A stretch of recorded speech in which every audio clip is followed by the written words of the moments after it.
नमस्कार, मी सुरेखा. तारा न्यूज मध्ये आपलं स्वागत. पाहूयात आज दिवसभरातील काही महत्त्वाच्या घडामोडी. युथ आयकॉन कृष्णराज धनंजय महाडिक यांनी महिलांच्या आरोग्य आणि स्वच्छतेसाठी पुढाकार घेतलाय.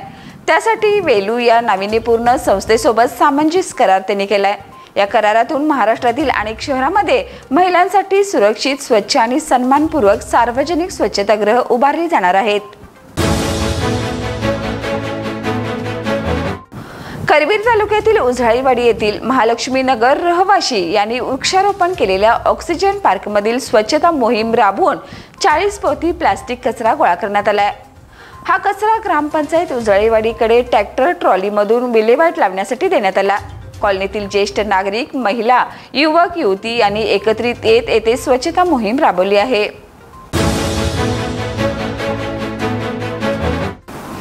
जबरी चोरी व चेन स्क्रॅचिंग प्रकरणी स्थानिक गुन्हे शाखेच्या पथकाने शिरोळ तालुक्यातील उदगा येथून एकाला अटक केली आहे. इनू उर्फ मेहंदी हसन अक्रम अली उर्फ सय्यद उर्फ इराणी असं आरोपीचं नाव आहे.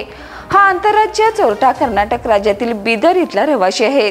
त्याच्याकडून 37 ग्रॅम वजनाच्या सोन्याच्या 3 चेन आणि 1 मोफेट असा एकूण 4,53,000 रुपये किमतीचा मुद्देमाल हस्तगत करण्यात आलाय.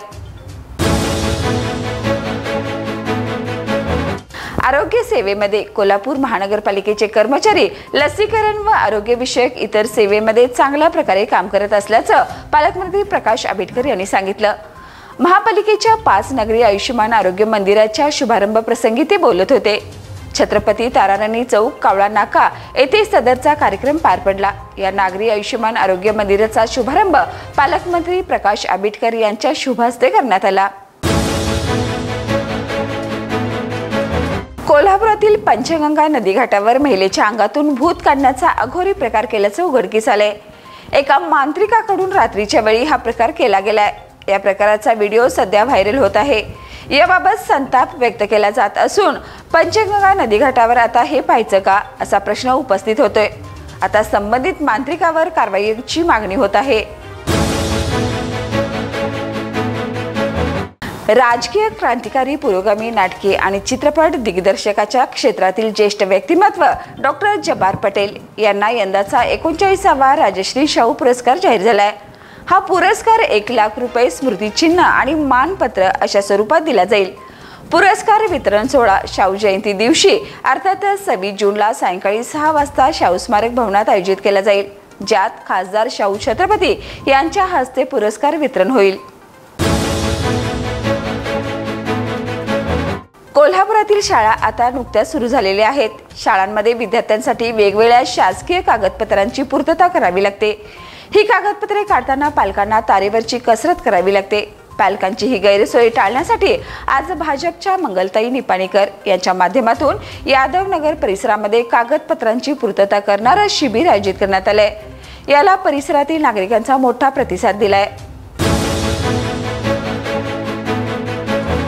राज्यातील वातावरणात बदल होत असून हवामान अभ्यासक पंजाबराव डग यांनी सांगितले की 10 जून ते 11 जून दरम्यान दक्षिण महाराष्ट्रात पाऊस पडेल. 11 जून पासून पावसाचा जोर वाढणार असून पूर्व आणि पश्चिम विदर्भात 12 ते 13 जून दरम्यान पाऊस येणार आहे. दक्षिण महाराष्ट्रात 10, 11 आणि 12 जून पर्यंत चांगला पाऊस होईल असं त्यांनी स्पष्ट केलंय. तर या होत्या आज दिवसभरातील महत्त्वाच्या घडामोडी. उद्या पुन्हा भेटूया नवीन बातमीपत्रासह. तोपर्यंत पाहत राहा तारा न्यूज.